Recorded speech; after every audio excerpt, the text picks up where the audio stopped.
This is Muhammad Abbas. I'm a postdoctoral research fellow at Queensland University of Technology, Faculty of Business and Law. First of all, I'm grateful to the organizers of World Intellectual Property Forum for providing me this opportunity to present my research findings. Today, the topic of my presentation is an evaluation of the Indian patent invalidation model, lessons for other WTO member states.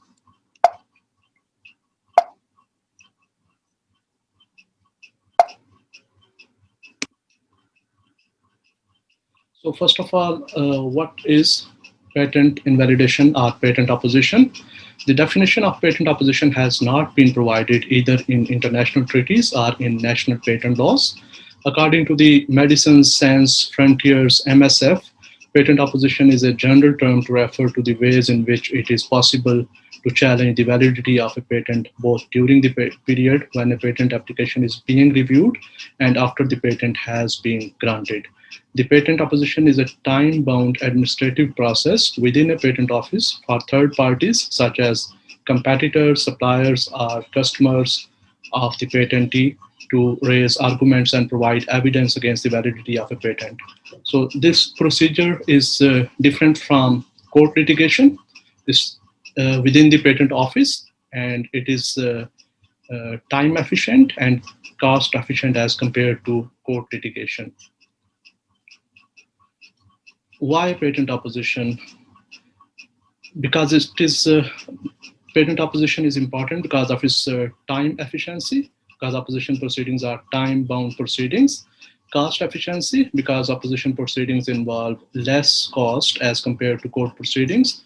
Forum efficiency, because the patent office is more familiar with the subject matter and more proficient in technicalities of the issues raised in a patent challenge. No presumption of validity of granted patents in opposition proceedings. If you go to court, there is a strong presumption of validity of the granted patent. So to overturn the decision of the patent office, you have to bring convincing evidence in the court of law to overturn, to challenge that patent. But if you are challenging within the patent office, there's no presumption of validity. It's a big plus for the opponents. Prevention is better than cure approach of opposition proceedings. Opposition can be filed before the patent is granted. That's called pre-grant opposition. So it has the policy of prevention is better than cure. Instead of first granting a questionable patent and then going to court to litigate that patent, you can challenge a patent before it's granted. Third-party participation in the patent system and improved quality of granted patents because of prior art information brought forward by third parties.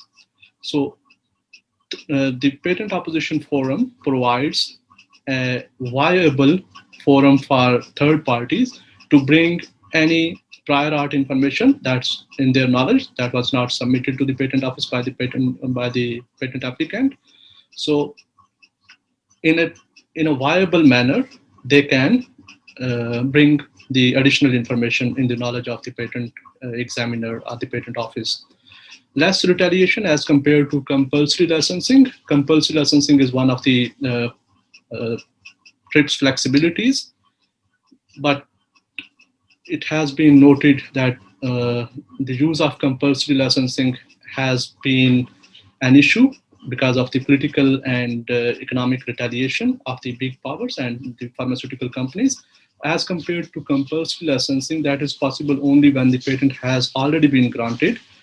Patent opposition is less, it involves less retaliation. It's not, you will never see in the headlines that some patent has been opposed successfully, but whenever there's a compulsory license, it is in the headlines and there is serious retaliation. It happened in the case of India, it happened in the case of Thailand, it happened in the case of South Africa. And whenever there was a use of compulsory license, it was followed by some retaliation. Why Indian opposition model? India's patent opposition model is well thought out with the clear objectives. There were committees that studied the legislation, like Tek Chand Committee and Iyengar Committee, 1957. India is a leading generic drug supplier around the globe, and its policy decisions impact not only Indian population but also millions of patents, patients across the globe who are reliant on Indian generics. There's a long list of Indian generic companies. That's why I chose India as my case study, because India is very important in the global debate of access to medicines because of its well thought out patent model, and because of its generic manufacturing industry.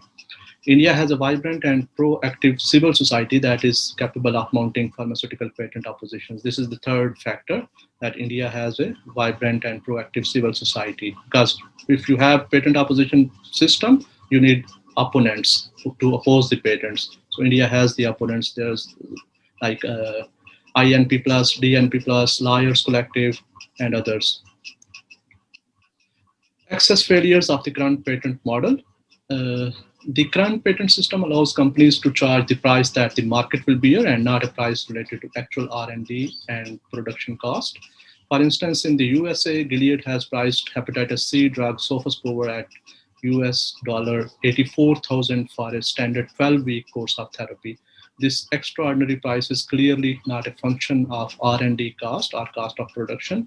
85% of the world's population lives in low and middle income countries, and 90% of the population in these countries makes out-of-pocket payments for drugs. So access to medicines is not a hypothetical issue, it's a real world issue, and third world countries and the developing countries, they face real world challenges in accessing the patented drugs. Evergreening further adds to this problem, evergreening of pharmaceutical patents. Evergreening tactics tend to extend market exclusivity. Patents for new formulations are slight modifications of the same active ingredient. The pharmaceutical companies that use different strategies or different tactics to extend their exclusive rights. For example, they can file patents for new formulations. They can file patents for new combinations of existing drugs. They can file patents for new use of a known drug, like Pfizer drug sildenafil was basically developed to treat chest pain or angina. The same drug was later repurposed as Viagra to treat erectile dysfunction. Patents can be filed for new dosage forms or new delivery route or a different form of administration of existing drugs. For instance, the drug was already available in the form of injection, and now you come up with the incremental innovation and you bring the same drug in the form of a tablet. Or previously you had to use the drug 3 times a day. Now you bring some changes and now you have to take the drug only once in a day. So these are incremental changes that don't add to the efficacy of the drug. Delay in generic competition undermines the public interest. Evergreening and low quality patents result in high cost of drugs because the price reducing generic competition is restricted, limited, or delayed if Me Too drugs are allowed to replace the off-patent drugs. Generic competition results in significant decrease in drug prices. For instance, the cost of patented HIV drugs was approximately $10,000 per person per year. Generic competition reduced the price to less than $150 per person per year. It was possible only because of the generic drugs, HIV drugs manufactured by the Indian generic manufacturers. That price dropped from $10,000 to less than $150.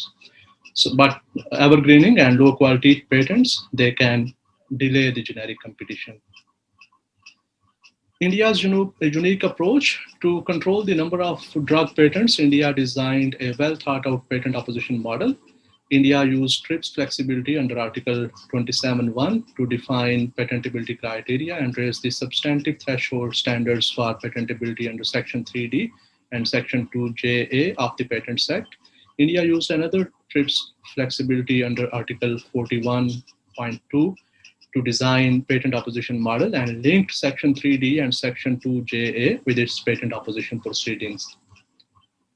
Section 3D is specifically designed as an anti-evergreening provision because the mere discovery of a new form of a known substance which does not result in the enhancement of known efficacy is not patentable in India under Section 3D.